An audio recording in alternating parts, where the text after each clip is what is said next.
contexto todo, a partir do 16 até o 34, nós vamos ler alguns versículos, mas os demais a gente vai contar com os irmãos, conversando, atualizando os irmãos. Essa é a 29ª mensagem no livro de Atos.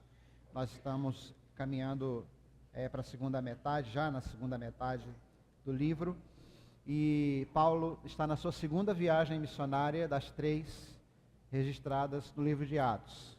Nessa segunda viagem missionária, ele começa por Filipos, depois ele vai para Tessalônica, 1.600 quilômetros de distância, depois ele vai para Bereia, que é bem pertinho, a cidade vizinha. Nessas duas cidades, Tessalônica e Bereia, por causa dos tessalonicenses, os habitantes de Tessalônica, por causa dos judeus, ele vive um embate, um conflito.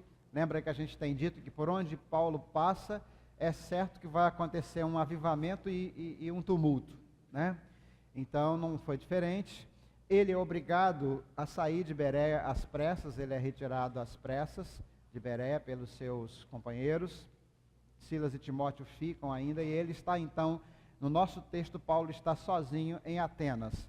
E caminhando por Atenas, olhando a cidade, parece que ele está caminhando por uma cidade dos nossos dias. E ele fica indignado no seu coração, ele fica triste, ele fica ressentido de ver tamanha idolatria naquela cidade. Inclusive, se dizia a respeito de Atenas. Atenas é uma cidade que tem uma história muito importante, mas nessa época já não era uma cidade tão importante, porque o poderio romano, talvez como estratégia de dominação, esvaziou Atenas, e nessa época Atenas tinha cerca de 10.000 habitantes apenas, né? E com 10.000 habitantes, Atenas tinha cerca de 30.000 deuses catalogados, 30.000 altares. E imagine Paulo, provavelmente passando ali pela primeira vez, o sentimento dele de indignação e de tristeza e até de perplexidade diante da situação espiritual de uma cidade com uma história cultural tão tremenda. Esse é o contexto da história.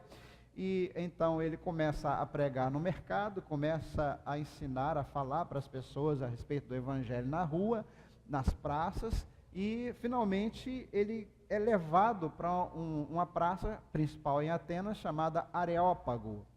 E nessa praça que as pessoas discutiam, conversavam, e na origem do Areópago, provavelmente aquilo que nós conhecemos como democracia foi fundamentada. Aquela forma de governo que hoje nós conhecemos como democracia foi fundamentada. A filosofia grega foi muitas vezes ali formando os seus pilares. Então era um lugar de extrema significação. Paulo está ali e nós queremos começar lendo o versículo 23. Eu quero que leia com os irmãos, só para a gente começar, este verso onde Paulo dá início ao seu discurso, à sua pregação aos atenienses. Verso 23 diz: porque passando eu e vendo vossos santuários, achei também um altar em que estava escrito ao Deus desconhecido. Esse, pois, que vós honrais, não conhecendo, é o que eu vos anuncio. É isso que Paulo diz, e depois ele passa a pregar, a proclamar a boa nova do Evangelho. Vamos orar mais uma vez? Abaixe sua cabeça, feche seus olhos, por favor. Deus, nós queremos que o Senhor nos fale. Nós queremos que o Senhor nos ministre nessa noite pela Tua palavra. Nós precisamos disso. Nós precisamos. O Senhor sabe a necessidade de cada um de nós, o Senhor sabe como as pessoas entraram aqui, o estado espiritual em que entraram, e não somente espiritual, mas emocional e mesmo físico.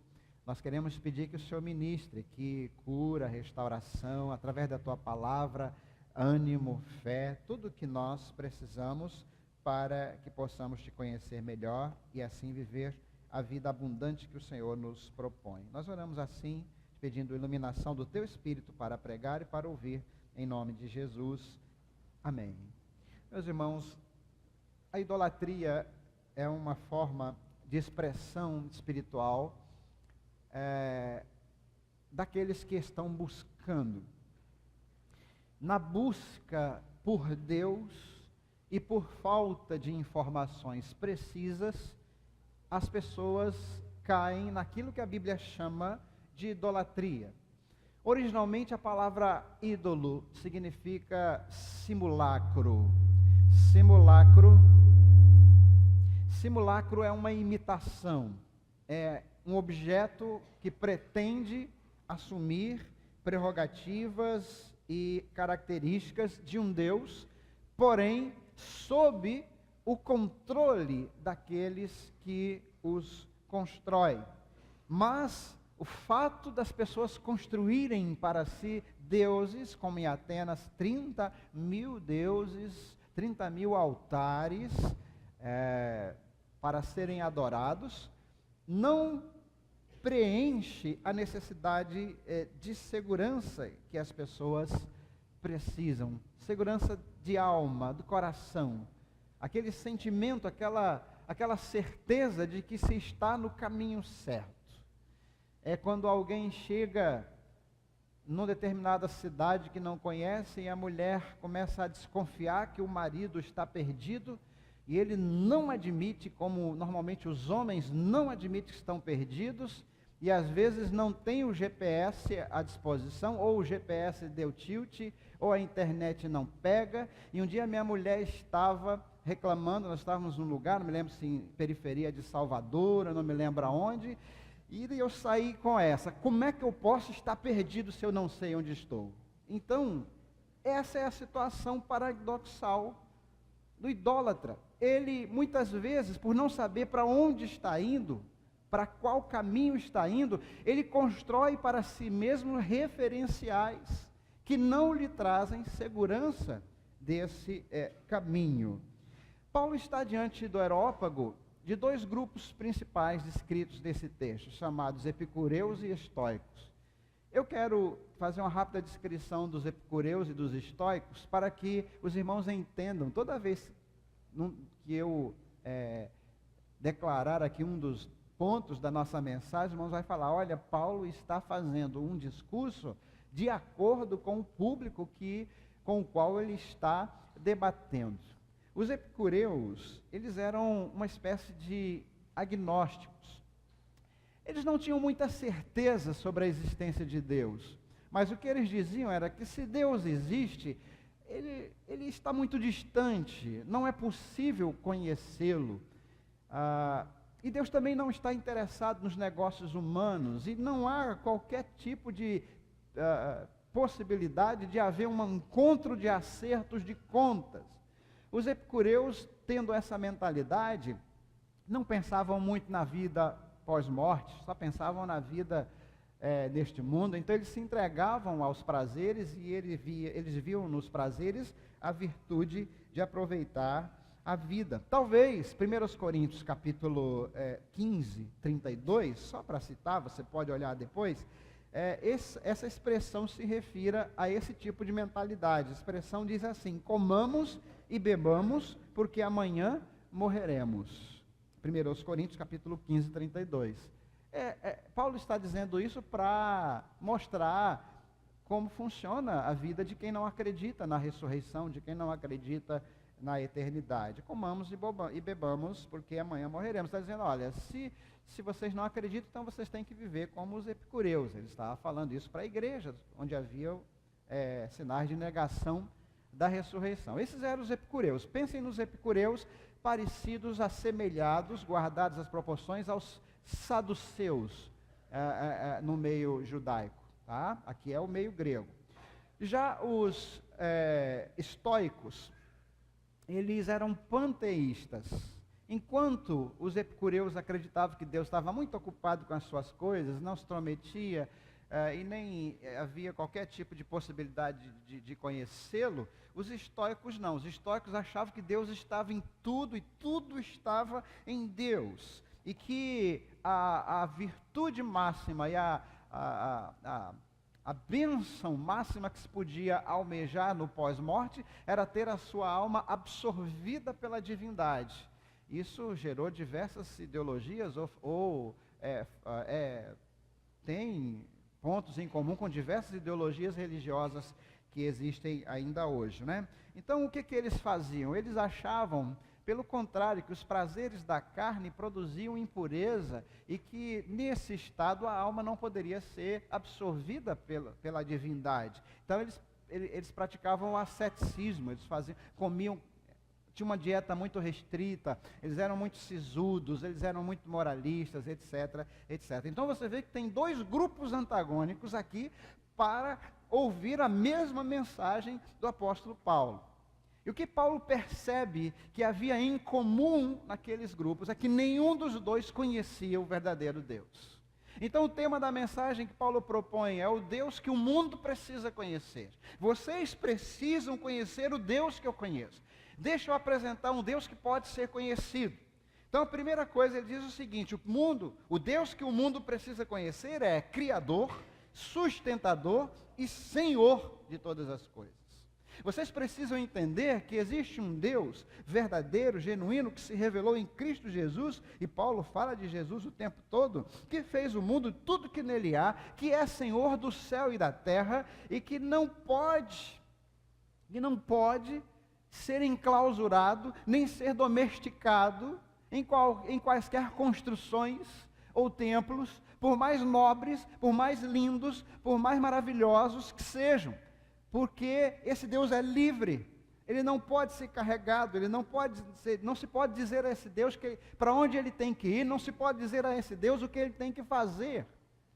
Meus irmãos, esse versículo 24, o Deus que fez o mundo e tudo que nele há é o Senhor do céu e da terra, e não habita em santuários feitos por mãos humanas.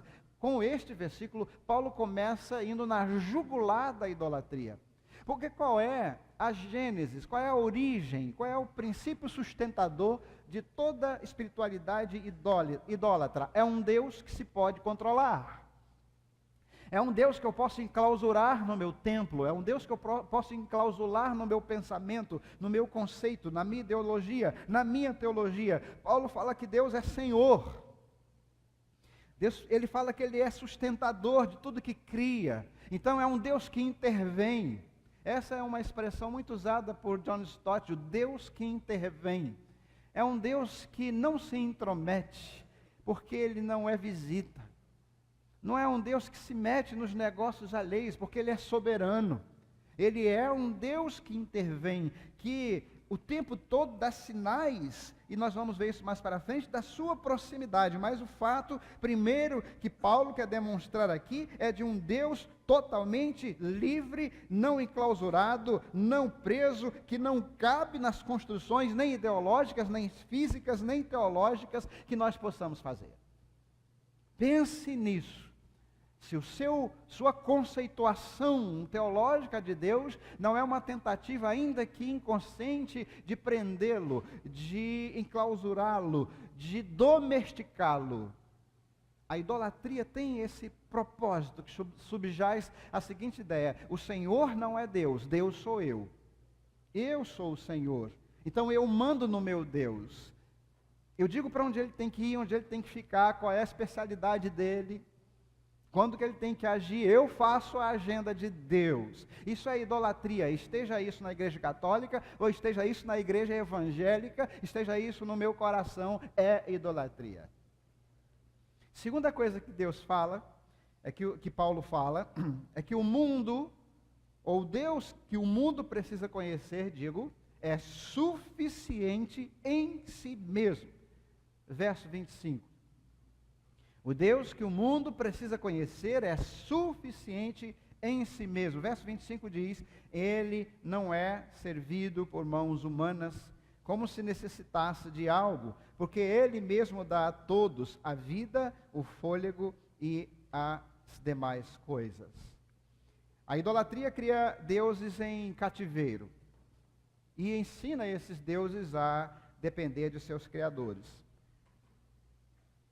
Os criadores de deuses lhes dão teto, roupa lavada, produzem para eles um lugar de honra, lhes fazem reverências, mas a grande diferença entre o Deus verdadeiro e os deuses falsos, os simulacros, é que os deuses falsos são comandados por seus criadores. E o Deus verdadeiro é quem comanda a criação. Ele não depende de nada, ele é autossuficiente, ele é suficiente em si mesmo. Gosto desse versículo, ele não é servido por mãos humanas, como se necessitasse de algo. Então, Deus revelado em Cristo não precisa do homem ou do que o homem lhe possa oferecer. Pelo contrário, o homem é que precisa.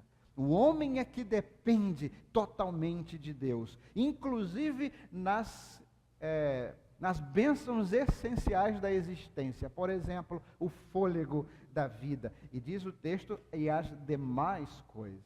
Então, meus irmãos, Paulo diz que o Deus que o mundo precisa conhecer é um Deus totalmente suficiente em si mesmo. Ele tem todos os recursos, ele não precisa de nada, não precisa da nossa adoração, não precisa do nosso serviço, não precisa de que nós o sirvamos de forma alguma, apenas ele, na sua grandeza, na sua majestade, se propõe a caminhar conosco à medida que nós aceitemos a caminhar com ele.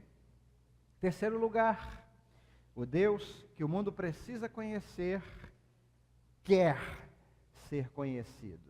Isso que é maravilhoso. Não é um Deus que se esconde. Não sei se o microfone está consigo para fazer a leitura. Gostaria que nós lêssemos agora, então eu farei essa leitura. Na próxima eu vou precisar. Dos versos 26 a 28. O Deus que o mundo precisa conhecer quer ser conhecido. Ele deseja ser conhecido. Ele não é como aquela pessoa famosa que quer ser apenas famoso. Em alguns lugares, como no Brasil, Deus é muito mais famoso do que conhecido. Você sabe qual é a diferença entre ser famoso e ser conhecido? Você pode, as pessoas famosas, todo mundo diz que conhece. Todo mundo conhece as pessoas famosas, ou quase todo mundo conhece as pessoas famosas. Mas, na verdade, não as conhece pessoalmente. Não as conhecem pessoalmente e nem há reciprocidade nesse conhecimento. Eu explico. Ou seja, se você chega num lugar, num palácio de governo, em qualquer lugar, e diz assim, eu quero falar com o governador. Mas você tem hora marcada? Não, eu conheço o governador, mas ele te conhece? Isso é a reciprocidade. Deus não só quer ser conhecido, como Ele também quer nos conhecer. Em que sentido? Porque na sua onisciência Ele tudo sabe. Ou seja, Ele quer ter um relacionamento conosco. Esse sentido de conhecimento que está sendo dado nos versos 26 a 28. E isso é revolucionário. Eu fico imaginando a cabeça dos epicureus, dos estoicos, dos atenienses ali, meus irmãos. Deu um nó. De um só Ele fez todos os povos, para que povoassem toda a terra, tendo determinado os tempos anteriormente estabelecidos e os lugares exatos em que deveriam habitar. Deus fez isso para que os homens o buscassem, e talvez, tateando, pudessem encontrá-lo. Embora, sublinhe isso na sua Bíblia, não esteja longe de cada um de nós, pois nele vivemos, nos movemos e existimos, como disseram alguns dos seus poetas, os poetas dos estoicos, dos epicureus. Nele ou dele somos também descendência. Então Deus formou o homem para ter um relacionamento com ele. Isso é inadmissível em qualquer percepção idólatra de Deus.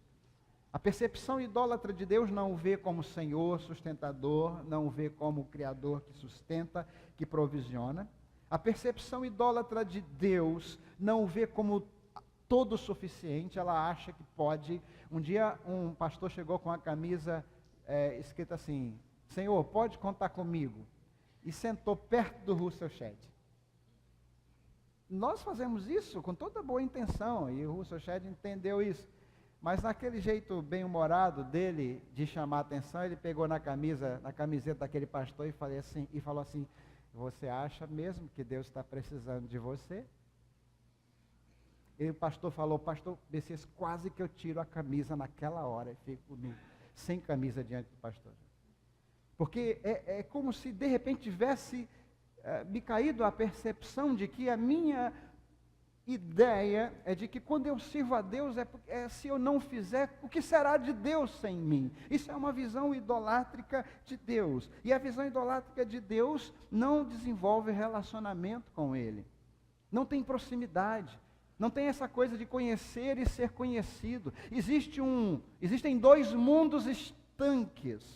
O mundo secular, o mundo material e o mundo espiritual, a minha religiosidade e a minha vida comum. Meus irmãos, olha o perigo de nós fazermos isso, de nós seccionarmos a nossa vida entre vida espiritual e vida material. Quantas vezes eu já orei assim? É claro que eu sei que isso é conceitual, mas isso é um perigo. Senhor, abençoa a minha vida espiritual, abençoa a minha vida material, abençoa a minha vida. Eu sou um gato, né? 7 vidas, vida sentimental. Vai falando aí que eu quero completar 7 para ficar um gato. Quem nunca orou aí, assim, desse jeito, né?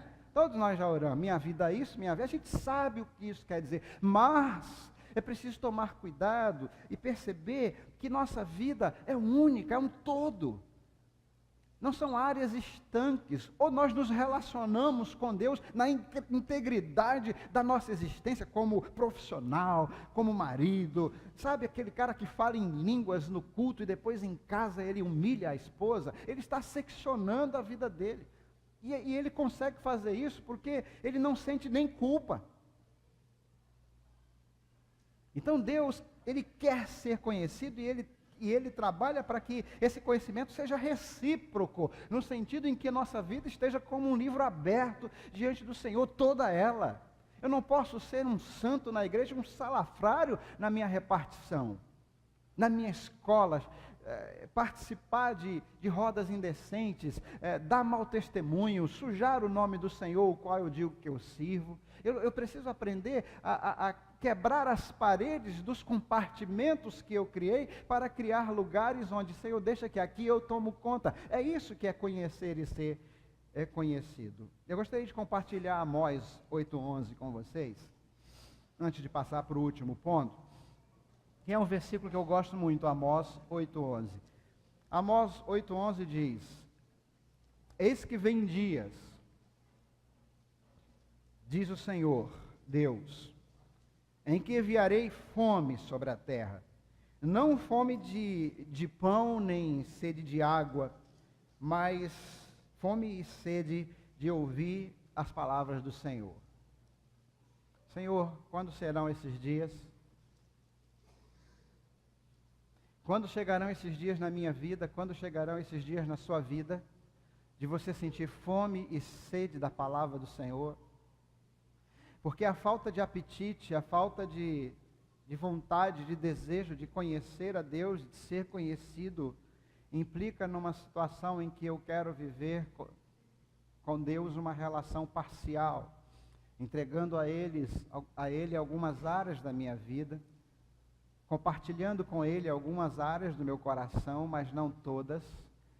E eu quero dizer, meus irmãos, que quando Apocalipse 3:20 diz, eis, vamos dizer comigo, o pessoal da escola bíblica, discipuladora, vamos lá? Eis que estou à porta e bato. Se alguém ouvir a minha voz e abrir a porta, eu entrarei em sua casa e cearei com ele.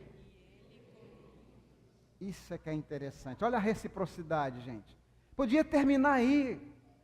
Por que não termina aí? E cearei com ele. Não já diz tudo? A Bíblia não joga palavras fora. Ela não joga palavras fora. Preste atenção nos versículos, preste atenção nos verbos, preste atenção nos substantivos, preste atenção nos conectivos. É palavra de Deus. Às vezes um mas, às vezes um se, que está aí no meio desse versículo. Se alguém ouvir a minha voz e abrir a porta, eu entrarei e cearei com ele e ele comigo. Conhecer e ser conhecido. Fome e sede da palavra de Deus. Eu oro por isso para a minha vida. Pai, tem misericórdia. Fome e sede da palavra de Deus. Fome e sede de conhecer e ser conhecido. Quarto lugar, o Deus que o mundo precisa conhecer é um Deus ético, com autoridade para julgar. Vocês estão percebendo? Deus estava falando através de Paulo para estoicos e epicureus, e eu acho impressionante a linha de argumentação de Paulo. Ele vai batendo em cada um dos argumentos de sustentação de ambas ideologias, de ambos os pensamentos.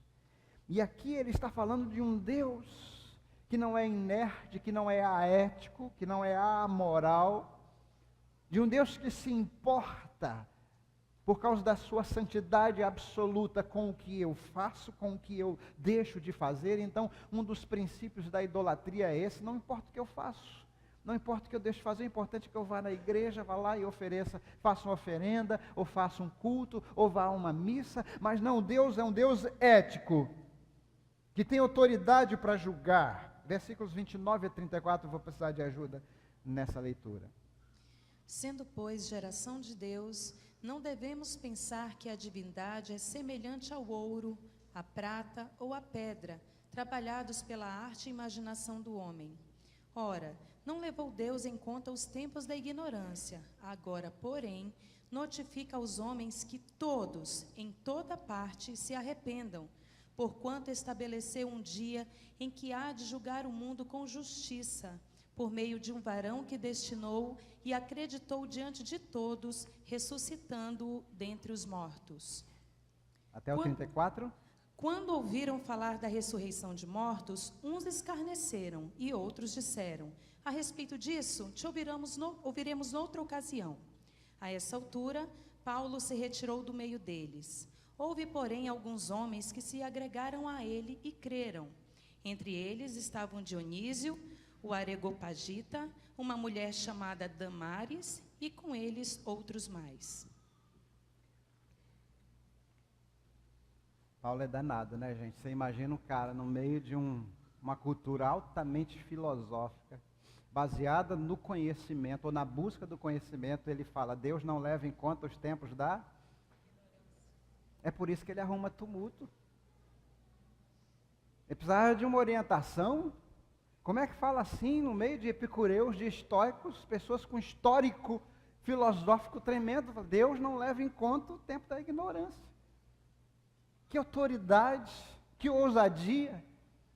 Porque o que Paulo estava denunciando ali é que todo o conhecimento deles, e na nossa classe, Respostas Francas a Perguntas Honestas, a classe dos interessados, eu encontro exatamente essa diversidade cultural impressionante, gente com mais alto nível de intelectualidade que está se propondo a participar dessa classe. Mas quando se trata de Deus, existe uma espécie de...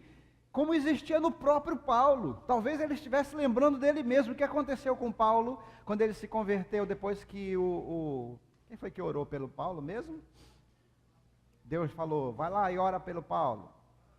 Não, foi Barnabé não, antes de Ananias, isso aí, EBD, pastor. Então, o Ananias foi lá e orou, e o que aconteceu com Paulo? Escamas caíram dos seus olhos. Aquelas escamas que caíram dos seus olhos não era uma cegueira que Paulo tinha física. Algo espiritual aconteceu ali. Foi um desvendamento, meus irmãos. É impressionante como o homem natural está, palavra que eu usei em mensagens anteriores, entenebrecido no seu entendimento. Ele não consegue perceber, ele não consegue compreender. A Bíblia diz: as coisas espirituais se discernem espiritualmente. É preciso um novo nascimento. E o novo nascimento é um milagre que o Espírito Santo faz na nossa vida, para que nós possamos, inclusive, compreender e crer. Porque crer é também pensar. Deus não leva em conta os tempos da ignorância. Quando Paulo fala disso, fala que Deus se revelou em Cristo e demonstrou a sua autoridade para julgar para toda a eternidade, ressuscitando do seu Filho da morte, nós temos então 3 reações dessas pessoas: gozação, adiamento e aceitação. A gozação e a rejeição são a mesma coisa. Então a gente pode colocar que houve rejeição, adiamento e aceitação. Nós temos em todo público, todo ouvinte da palavra, uma dessas 3 reações. Nós temos entre as pessoas que ouvem a palavra, aqueles que gozam, que riem, que chacotam, que rejeitam, que negam. É uma confrontação mesmo de ideias. O homem natural está ali, ele não consegue enxergar as coisas espirituais. Existem aqueles que são os muristas, né, que ficam em cima do muro, e eles percebem que tem algo diferente ali, mas ainda não se sentem convencidos ao ponto de fazerem uma deliberação pessoal a respeito daquilo. Eles vão adiando, e o problema disso, a Bíblia diz que esse adiamento é o endurecimento do coração. O problema desse adiamento é que nós não somos dono do nosso cronos, nós não sabemos se amanhã o sol nascerá para nós. Ontem Betânia passou rapidamente no funeral de um colega do Gabriel, de 14 anos. Com 14 anos, nasceu em 2001, morreu em 2016. Foi embora, partiu. A mãe era filho único e a mãe dele já era viúva. Embora tivesse um padrasto, mas a situação era de bastante dor e sofrimento. Nós não sabemos se nossos filhos de 14 anos vão chegar a nos dar netos. Nós não somos donos do amanhã. Então, o problema com adiamento, e eu sempre lembro de uma conferência que eu fiz, em que o pastor William, não o pastor William daqui, lá num bairro de São Pedro da Aldeia, na região dos Lagos, eu fiz uma conferência de aniversário naquela igreja, e o pastor William, um senhor já idoso, convidou um jovem para vir. O jovem disse que iria, no primeiro dia não foi, ele convidou e disse: amanhã eu vou, no segundo dia não foi, ele convidou de novo e disse: amanhã é o último dia eu vou, não foi, e nós estávamos prestes a começar o culto, e escutamos uma freada de carro, e corremos lá, as pessoas correram lá, eu não presenciei isso, o pastor que me contou depois, e quando viram, era aquele rapaz que tinha sido atropelado, indo em direção contrária à igreja, ele não estava vindo para a igreja. Ele não teve tempo. Então, muito cuidado com o adiamento. Peça a Deus, desvenda os meus olhos, porque não é questão de você ser inteligente ou não. Não é com a nossa inteligência, não é com a nossa sabedoria humana que nós conseguimos enxergar as coisas de Deus. É um milagre, é um cair de escamas, é um desvendamento dos olhos espirituais. Peça a Deus: Senhor, desvenda os meus olhos. E a terceira reação é a reação de aceitação. E o que eles aceitaram? Eles aceitaram que Deus é o Criador e sustentador de suas vidas. Um Deus que não pode ser controlado, um Deus que é Senhor. Eles aceitaram que Deus não pode ser enclausurado, que é autossuficiente, não pode receber nada de nós mesmos. A Bíblia diz: quem primeiro deu a Deus, que não tenha recebido, porque dele, por ele e para ele são todas as coisas. Glória, pois, eternamente a ele. Amém. Eles aprenderam e eles aceitaram que esse Deus é um Deus cognoscível, um Deus que pode e quer ser conhecido, e se revelou na pessoa de Jesus Cristo. Eu gosto da palavra do Ariovaldo Ramos, que diz: em Cristo nós vemos Deus como é e o homem como deverá ser. Em Cristo. Eles aceitaram isso, os atenienses. Quem sabe se eram epicureus, quem sabe se eram estoicos, agora não eram mais nenhuma coisa nem outra, eram cristãos, eram salvos em Cristo Jesus, olharam para Jesus, encontraram-no e aceitaram também, além de tudo, que esse Deus é um Deus ético, que vai trazer a juízo todas as coisas. Quando a gente fala de trazer a juízo, deixa eu terminar com essa fala. A palavra juízo traz temor, porque implica em pena, implica em punição. Deus criou todas as condições para que ninguém precise ser punido pelos seus pecados. Ele criou essas condições em Cristo Jesus. A Bíblia diz: Deus estava em Cristo reconciliando consigo o mundo. Mas quando o homem não aceita, não entrega o coração, não se rende, e eu digo que sem rendição não há redenção. Vamos dizer juntos? Sem rendição não há redenção. Então ele é julgado pelas suas obras. Quem entrega a vida a Jesus não será julgado pelas suas obras, seremos julgados pelas obras de quem? De Cristo. Olha que diferença, quando nós entregamos, acredite nisso. Epicureus e estoicos chegaram a acreditar. Acredite, quando nós entregamos o coração a Jesus, o nosso julgamento não é mais pelas nossas obras, é pelas obras de Cristo. Então eu posso fazer qualquer coisa. Meus irmãos, você não está entendendo nada. A salvação te livra também do desejo de fazer o mal, acrescenta a você o desejo de fazer o bem. É uma obra completa. Nós passamos a ter sede e fome da palavra de Deus, nós almejamos a santidade. Por quê? Porque é um novo nascimento, é algo que o Espírito Santo faz, gera em nosso coração. Agora, quem não aceita a obra de Cristo no Calvário, quem não aceita a mensagem do Evangelho, vai ser julgado pelas suas obras.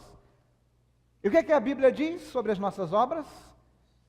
Eu vou falar o que é que Deus fala sobre as suas justiças. Deus diz assim: as vossas justiças são trapos de imundície. Eu não vou nem dizer o que Deus fala das suas más obras. Eu não vou nem dizer o que Deus fala dos seus adultérios, dos seus homicídios interiores, das suas invejas, das suas fornicações. Eu não vou nem dizer o que Deus fala das suas sujeiras que você pratica ou que não pratica, mas que estão dentro de você. Eu vou falar das suas justiças. São trapos de imundície. Então, meus irmãos, não queiram comparecer na presença de Deus para apresentar as suas obras, que é pau, é fogo. Vai ser fogo, e vai ser fogo eterno. Então aceita a obra de Cristo na tua vida em nome de Jesus, amém?